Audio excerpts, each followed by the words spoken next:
Welcome to ராதியாஸ் kitchen. இன்றைக்கி முட்டை போண்டா எப்படி செய்யுதுன்னு பார்க்கலாம் வாங்க. 20 நிமிஷம் முட்டையை வேக வச்சு எடுத்துகிட்டு தோல் நீக்கிட்டு பாதி பாதியாக கட் பண்ணி மேலே உப்புத்தூள் மிளகாய்த்தூள் தூவி ரெடி பண்ணி வச்சுருக்கோம். கொஞ்சமாக தண்ணி சேர்த்துட்டு உப்பு ஒரு அரை ஸ்பூனு, ஒரு ஸ்பூன் மிளகாய்த்தூள், 4 ஸ்பூன் பெரிய ஸ்பூனில் கடல மாவு, 1 ஸ்பூன் அரிசி மாவு சேர்த்துட்டு நல்லா கெட்டி பதத்துக்கு மாவு பிசைஞ்சிக்கணும்.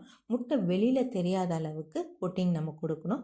முட்டை எண்ணெயில் படுறப்போ வெடிக்க சான்ஸ் இருக்குது. அதனால் முட்டை வெளியிலேயே தெரியாத அளவுக்கு நல்லா மாவு ஃபுல்லாக எல்லா சுற்றியிலும் இருக்கணும். இன்னும் நல்லா சூடானதுமே அடுப்பை சிம்மில் வச்சுட்டு இது சுட்டு எடுக்கணும். இது செய்கிறதுக்கு உங்களுக்கு 10லேருந்து 15 நிமிஷம் தான் ஆகும்.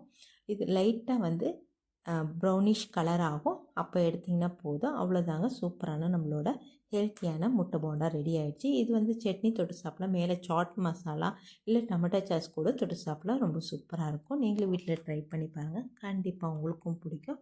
லைக் பண்ணுங்கள், ஷேர் பண்ணுங்கள், சப்ஸ்கிரைப் பண்ணுங்கள், மறக்காமல் பெல் பட்டனை கிளிக் பண்ணுங்கள். நன்றி, வணக்கம்.